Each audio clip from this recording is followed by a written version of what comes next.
el doctor Kinger Mosquete, no solamente experto en los temas de seguridad social, catedrático con una trayectoria de más de 20 años en el ejercicio del derecho de la seguridad social, formador de formadores en este tema. Kinger, bienvenido nuevamente por aquí, querido amigo.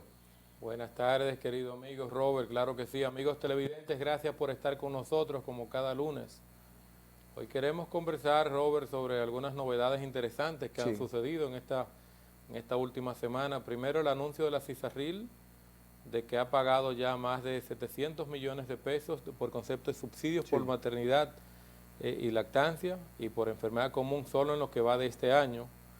Para el corte del mes de julio, algo interesante. Kinger, si me perdona, sé que no? tú tienes interés en este tema y para la información a la audiencia, pero me surge una inquietud porque veo que me escriben algunos amigos en las redes sociales cuando anuncié tu participación, me dijeron, pregúntele al doctor si la situación laboral de los jóvenes que están atrapados en la mina, específicamente, me imagino que el dominicano, no sé si para el colombiano también esto cubre, los temas de accidentes laborales y qué beneficios pudieran tener posterior a este hecho, que sabemos que van a haber consecuencias aquí emocionales por esto. Y me perdona, pero es porque los amigos están interesados también en preguntarte esto, Kinger, por favor.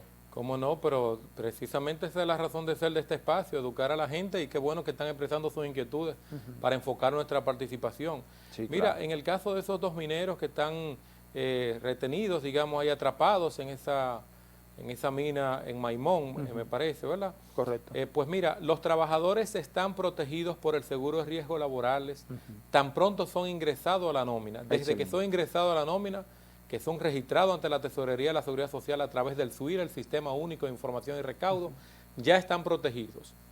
El mismo día de trabajo, 5 minutos después de empezar a trabajar, en el momento del trabajo, resbaló en unos escalones o en el camino hacia su trabajo o durante el almuerzo o durante su trabajo, tiene un accidente o adquiere una enfermedad de origen laboral. En este caso, esos trabajadores ahí atrapados pueden estar padeciendo, si es que no tienen golpes o heridas como resultado de los derrumbes, pues hay otras patologías que pueden padecer, pueden quedarse con estrés postraumático, traumas y otro tipo de patologías que están cubiertos por el seguro de riesgos laborales. ¿Qué le cubre el seguro de riesgos laborales?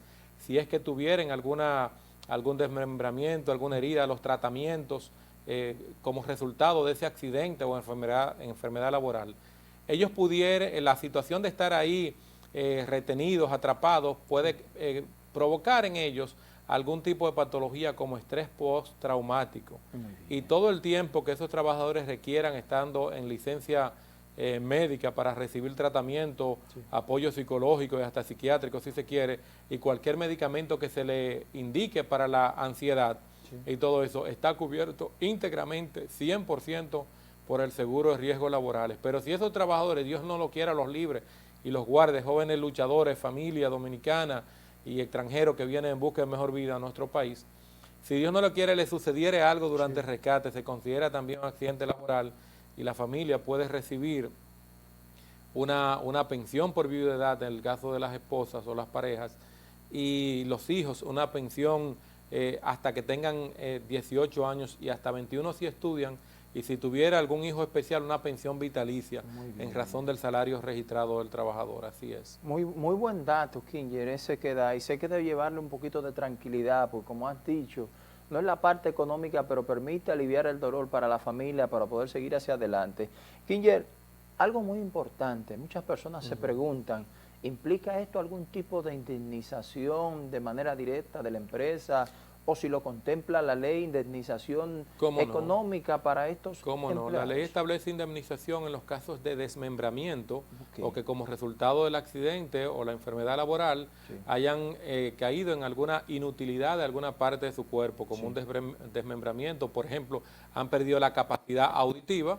El seguro de riesgo laboral le cubre todo procedimiento médico quirúrgico, prótesis que requieran para mejorar su capacidad auditiva, por ejemplo, pero también si caen en una discapacidad permanente por un tema psicológico o algo así que le inhabilita para el trabajo, igual van a recibir una indemnización más la correspondiente pensión por el resto de su vida, si fuera el caso. Ojalá, por supuesto, no ocurra nada de eso, pero ahí ellos tienen esa garantía en virtud de lo que establece la ley 8701 y el reglamento del seguro de riesgos laborales. Excelente. Kinger, perdóname, pero ya la audiencia ya está totalmente informada en cuanto a esta inquietud que han presentado. Tú iniciabas explicando unas decisiones en cuanto a la CISARRIL y demás, si podemos retomar, por favor. ¿Cómo no? Habíamos en sesiones anteriores, habíamos hablado sobre lo que son los beneficios, las prestaciones económicas del seguro familiar de salud, que entre ellas están el seguro, las prestaciones económicas por enfermedad común, se conoce aquí como subsidio por enfermedad común, subsidio por maternidad y subsidio por lactancia. Y daba a conocer el superintendente de Salud y Riesgos Laborales la semana pasada de que al cierre del mes de julio se habían pagado ya unos 700 millones de pesos porque tuvieron algún retraso por un tema un tema técnico operativo que ocasionó algunos retrasos, y él anunció que ya se habían puesto al día con esas obligaciones. Pero ¿por qué digo esto? Porque hay muchas empresas y muchos trabajadores que no han agotado ese proceso todavía por desconocimiento, aunque no lo creas. El subsidio por maternidad y lactancia inició el 1 de septiembre del año 2008, el subsidio por enfermedad común el 1 de septiembre del año 2009, pero todavía hay empleadores y trabajadores que no conocen de ese beneficio de la seguridad social de nuestro país y consecuentemente cuando tienen un trabajador de licencia por enfermedad común o licencia por maternidad, pues no lo reportan y mucho más afectan también a la trabajadora al no registrar el nacimiento de su bebé, con lo que le penalizan a ella para que no reciba el subsidio. Así que si alguno de ustedes que nos está viendo, empleador o trabajador, ha tenido una licencia por una discapacidad temporal de una enfermedad común, puede perfectamente acercarse a su empleador y recordarle que debe registrarlo a través del SUIR para iniciar el proceso de reclamo del pago del subsidio por enfermedad común. El subsidio por enfermedad común es un reembolso que hace la Seguridad Social al empleador, recordemos, equivalente al 60% del salario cotizable del trabajador por el periodo en que esté de la licencia por esa enfermedad común. Okay. Kinger, una pregunta. Tú dices que debe hacer un reporte.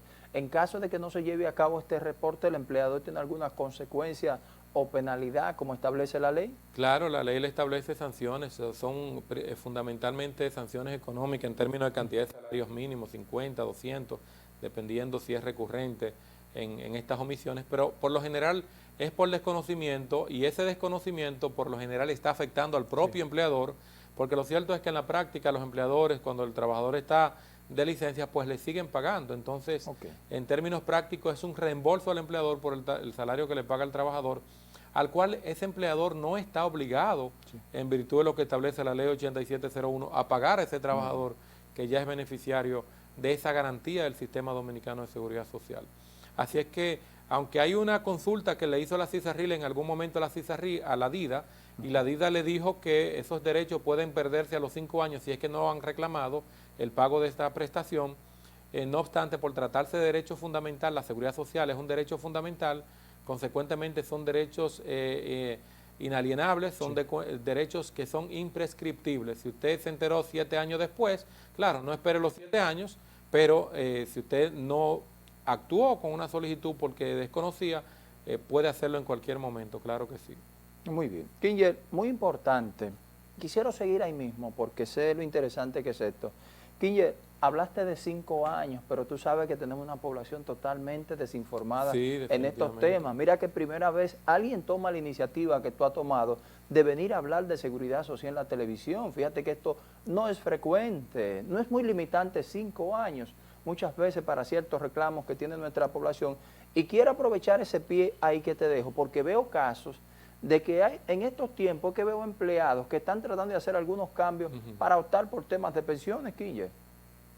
Sí, bueno, es interesante porque casualmente el jueves de la semana antes pasada, si mal no recuerdo, hubo una asociación de empleados públicos que hizo un piquete frente a la sede, al edificio, la Torre de la Seguridad Social, que es el edificio que aloja al Consejo, el Salón de Reuniones del Consejo Nacional de la Seguridad Social, donde ellos pedían que se autorice el traspaso de estos desde el régimen de capitalización individual, o sea, que están en AFP, que autoricen la vuelta al sistema de reparto, o sea, que estén en la Dirección General de Pensiones y Jubilaciones del Estado con cargo al Ministerio de Hacienda.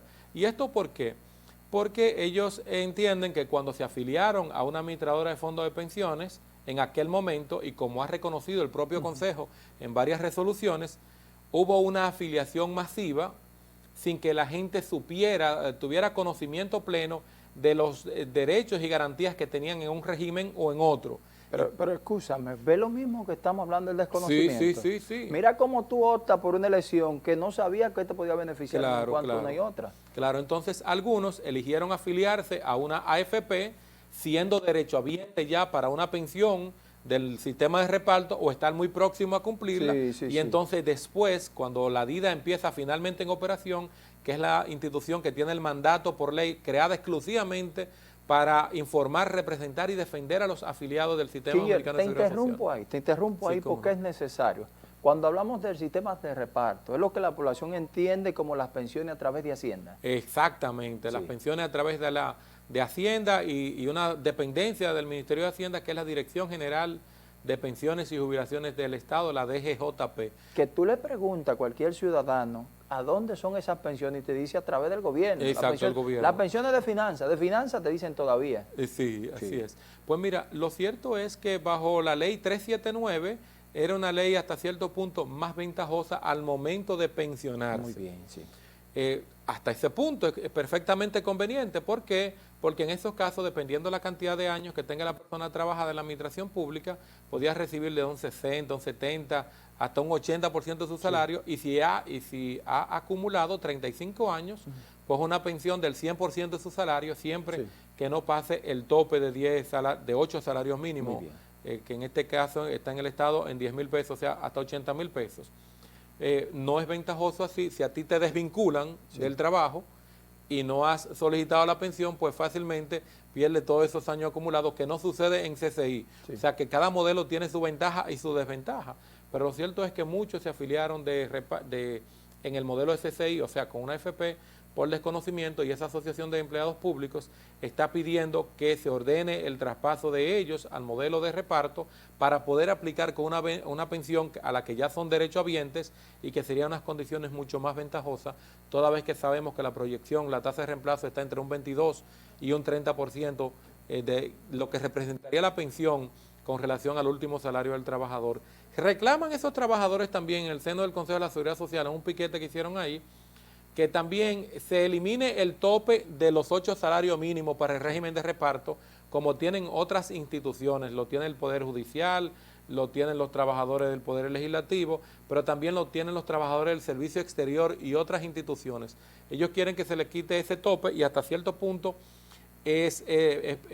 no es injusta su llamado, toda vez que en la actualidad se está cotizando hasta 20 salarios mínimos. Entonces, si tú estás cotizando hasta 20 salarios mínimos, no me condiciones la prestación, los beneficios, hasta el tope de 10 salarios mínimos, y yo te estoy cotizando en base a 20 hasta un tope de 20, aquellos que tienen la fortuna de ganarlo. Vamos a dejarlo hasta ahí, pendiente para el segundo encuentro, seguir desarrollando ese tema de pensiones, que tú sabes, como hemos dicho, el desconocimiento que existe en este sentido, ¿de acuerdo? Con mucho gusto. Excelente, hermano. Señores, nosotros hacemos una pausa, agradecido siempre de Kinger Mosquete, abogado, catedrático, experto en Derecho de la Seguridad Social, para compartir con todos ustedes.